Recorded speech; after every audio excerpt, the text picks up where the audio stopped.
kind of left me at a disadvantage, Jared said. Look, I'm sorry, but I've heard the tales from a mother about your father. Don't tell me that you're phoning me up, that you're inviting me up to your hotel room. Not on the first date. Good. Because I'm not going up there along with you. Listen to me, JR demanded. I am developmentally delayed. Not like my father. I'm here on this trip to have a good time. Not a total political trip like my father once. I do not have his ways. Give it time. You'll see. I'm better than him.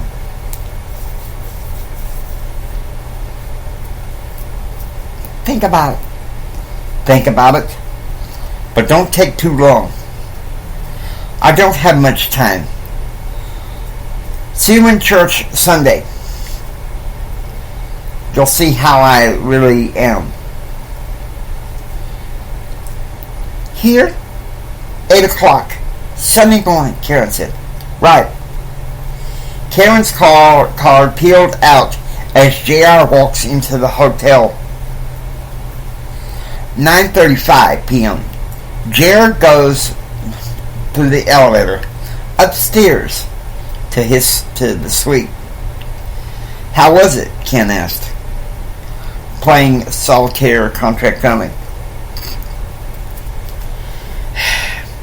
Close, but no cigar. She'll date me, all right. But her damn mother thinks I'm like my father, Jared said, slamming his keys onto a table. That's not so bad. Convert her. Convert her? Ken, you're talking about converting her from her feminist, progressive mother. Damn it, I could lose her over this. JR runs off to his room and slams the door.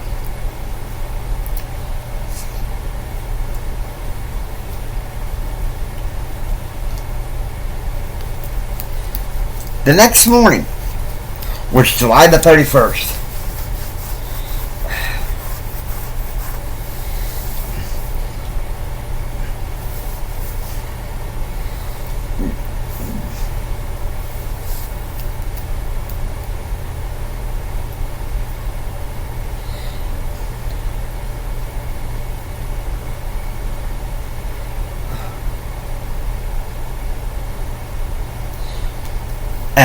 JR and Ken are out in front of the hotel when the Springfield helicopter with the pilot and his father land out front near the fountain.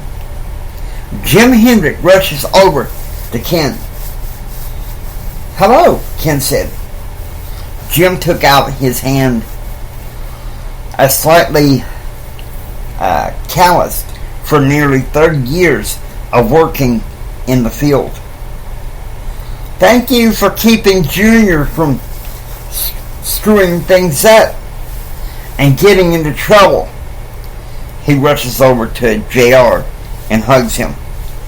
Kidding! Come on, Darren.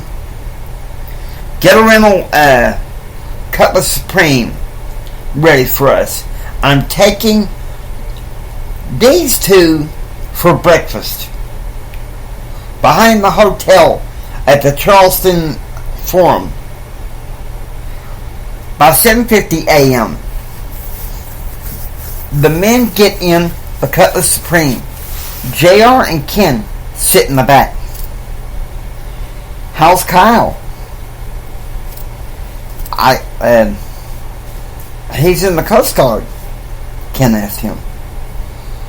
Oh, hating every damn minute of it, Jim said, driving away from the front of the hotel.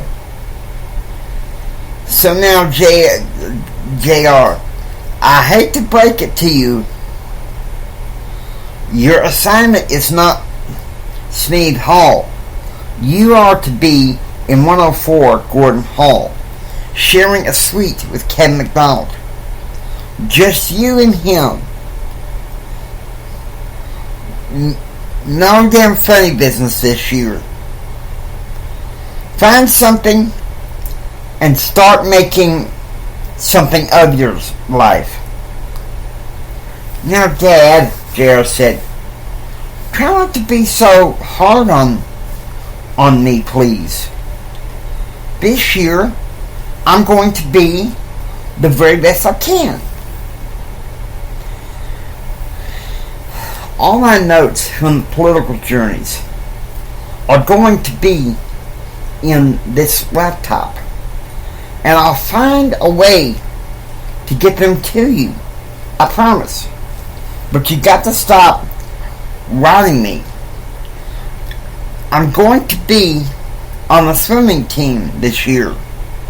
This year, I'm going to stop going to those asinine clubs that Brad goes to. You remember, I was going to be president at a Quotidian club, and Brad killed it?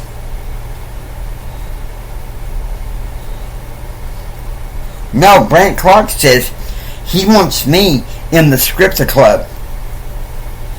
And the Cheesecake Toastmasters Club. And the Pontoon Club. Okay, enough, Jim said. Did you have to mention the things that I didn't get to do in college? Congratulations, boy. You are a well-rounded man. 8:05 a.m. At the Charleston Lodge Forum, JR has Nutella peanut butter waffles. Man, JR, again? Ken demanded. If I remember correctly, JR, 5 years ago, we stopped at a place in El Paso. You didn't eat all that much. But Kyle and his friends, Jim, bought the chocolate pancakes. And halfway home, you kept laughing your butt off until I had to get Jim to sit.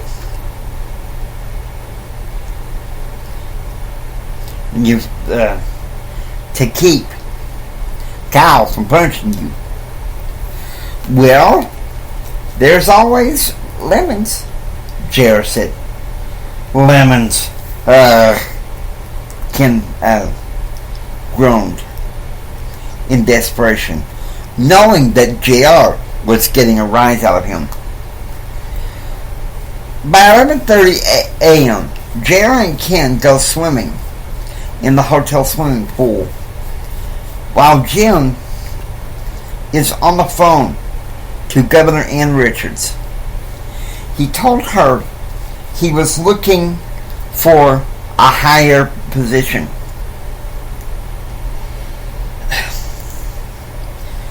It had been so eventful, an eventful morning. After breakfast, they joined Betsy, JR's mother.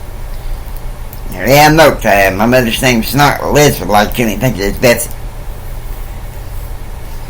To help get JR some shoes. Then they went to the College of Charleston School of Business to buy tickets. Now it was some downtime. Hey, what do you say after lunch? We play some Monopoly. Then at 6, I buy a suit for the event. And then dinner and the speech, JR said. You be sure to be careful, JR, Ken said. I don't want to lose you. It won't happen. Tomorrow's our downtime, especially after church. 12 p.m. At the forum, Jim, Betsy, Christine, JR, and Ken eat once again. JR has meatloaf, fried potatoes, and mushrooms. Boy, sometimes I wish you could change that. You know where your bread and butter is? I put beans, rushed mushrooms, all for spaghetti. Mushrooms are for hamburgers, Jim said. Tell him that, sir, Ken said.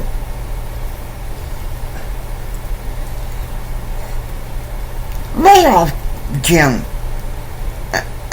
JR don't need to be a carbon copy of you. We tried that for many years, and honey, it's not working, Betsy says. That being said, I don't mind you eating mushrooms. Since you finally got the guts to ask Karen Kreider out, Jim said.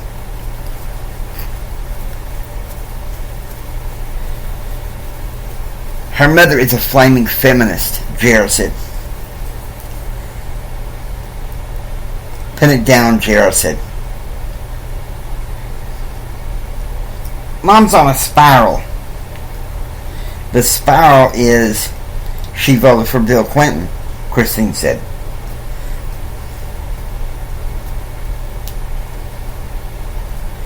Let's not make it a special arranged romance for political purposes, JR says. Lay off, Jim. You're asking him to begin a political romance is completely improper. I didn't raise our kids to be political worker bees, Betsy said. I'm sorry you feel that way, Mom. Ross Perot was the better choice, Christine said.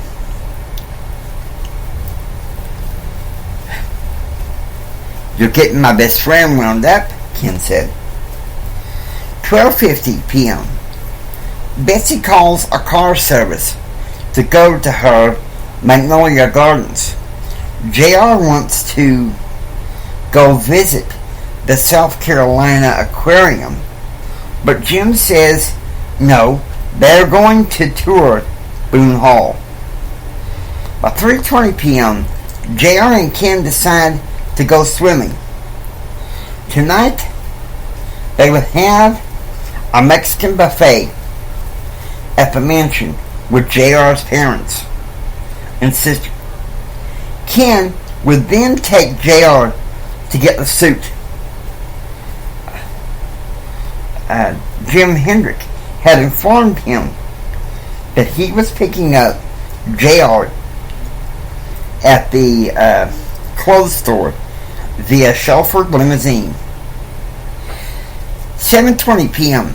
JR walks in with his personal valet, who Jim flew down from Odessa to see JR's needs. The valet's name was Adam Plummer.